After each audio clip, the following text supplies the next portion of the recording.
Richard Cole, you were always a rebel, weren't you? As a boy, you were a rebel. Yeah, well... Your father was a chief, wasn't he? Yeah. And your grandfather was a paramount chief. Yeah. What's a paramount chief? A paramount chief is the authority, just like, you say, it's a kind of royal family, what you say, like, you have the king and the queen, or whatever, So you were a privileged child. Well, privileged, to be out there on the street, then I was able to learn a lot of things, and God has turned it, to be something that I'm able now to see and know how others feel that are out there on the street, underprivileged people. Let's talk about going on the street, because you rejected your upbringing, didn't you? Yes. And you went for a life of crime. Yeah. Why? How did you get started in that?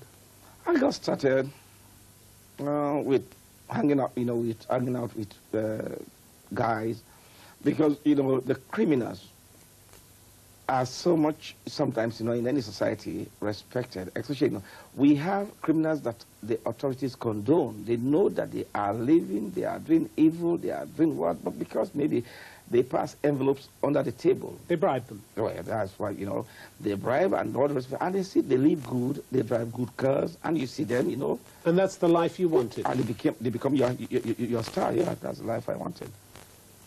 So you were a gangland boss, weren't you? Yes, you were a I went gangster. so. Yeah, What did you do?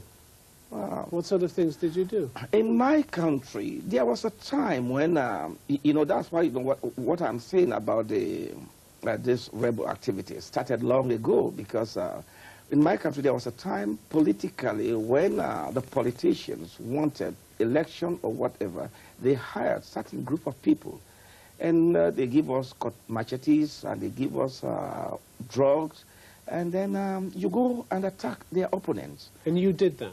Yeah, I was part of it. You attacked people? Yes, attacked people. Did you kill people? And then you win elections. Not in a sense, but I wounded, people. You wounded people badly? Yeah, badly. Never killed anyone? No, I don't remember, but... you would remember if you killed someone, wouldn't you? No, yeah, if I was going to kill somebody, I was going to remember. We used to put fear, in them, just to, scare them, so that they don't go out for election. And you dealt with drugs as well? Oh, yes, yeah. That was part of the game. You never paid a price for this, did you? I paid few prices. What price? At the beginning, I was sent to the approved school, where presently I have the boys' home. I was sent to the approved school 1 or 2 times, and that did not change me. And that is what I have seen actually these days, that is very difficult for prisons and other things not to change a man. You can punish them, but that does not change them. What did change you? What converted you to Christianity? Because here you are now, former gangland boss, beating people up, cutting them with machetes, dealing in drugs, and now you're a Christian pastor. Yeah. What converted you? A lad came up to me, right my face. I was having a Guinness, between my legs, and driving my boss, driving the what we call puda. Driving it, and he came and he sat beside me. And he started telling me about this Jesus Christ. Just an ordinary man? An ordinary, young lad. Talk about this Jesus, how, he died for me, how he can give me peace. And I just wanted to get rid of him. But being a younger guy, I left him, and he went with me. It was with me for over 1 hour, talking about this Jesus. Then I stopped just to get rid of him. I said, what do you want me to do? He said, I want to pray for you. He prayed with me. And that was the first time I went home. For 2 days, I did not come out. I was heavy. It was like a chain on me. And the third day, that was on Sunday, I came. He said, I have not been seeing you driving. Why? I said, I was sick. I was not feeling well. And he opened his Bible. He started talking to me about the love of God, about heaven and hell. And something struck me. Suddenly? Yeah, then I started crying, and then he said, well, there's hope. And then he prayed with me. The next day he invited me to their meeting, and I went there, and that was the beginning. And even when I got converted, people were afraid. It took about 2 years or more. People did not believe that it was for serious. because so many people that knew me didn't believe. They were afraid of you, weren't they? They were afraid. And then, but, you know, just like how God saved a man, if you've ever heard about a man who was here, living here, John Newton, saved him, a sailor, God changes the worst people. God is like a blacksmith. Were you one of the worst people? I would say, you know, because of when I look back and see what I did, I was. But Jesus came for the worst people. He came for those that have no hope. He came for those whose lives are shattered. He gives peace and hope.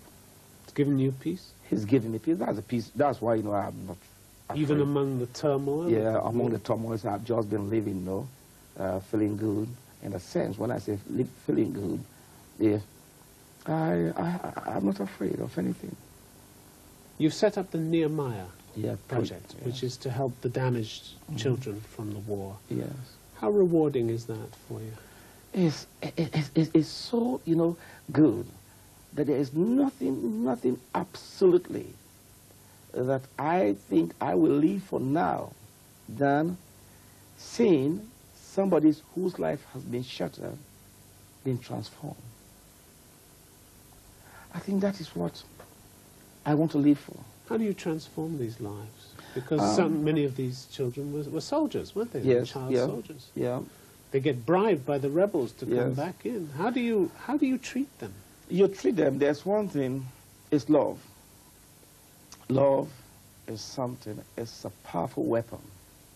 Powerful weapon. And love, with love, the kind of love that Jesus showed me is with patience, mercy, compassion. You don't see the evil side of the person, but you always look for the future, add a future for that individual. And that's how we show them love. We take them in our house, and they live with us for days or for weeks before we bring them to the boys' home. And when they get there, sometimes they do a lot of damages in their home and all the rest of it, or sometimes take things around. But we try to play it cool. So you've got hope for the future? Oh, yes, I have. For the children? For the children, I have hope. And that's why we actually not trying to recruit more. Presently, no, I'm not there. My family, we are not there, but those that are there are taking care of them. And even I talked with them this morning, and they're doing well. And the children are saying they miss us. What about the old Richard Cole? The old Richard Cole has been buried. He's been buried. This is a new brown Richard Cole that God has changed. In the early days, you know, I would never sit, you know, even talk about things like this, you know, without punching people or fighting people. But I see now, I see it. Even sometimes when I'm slapped, I laugh about it. And Richard Cole, it's been a pleasure having you on the program. Thank you. Listening to your experiences. Thank you very much indeed. Thank you. Thank you.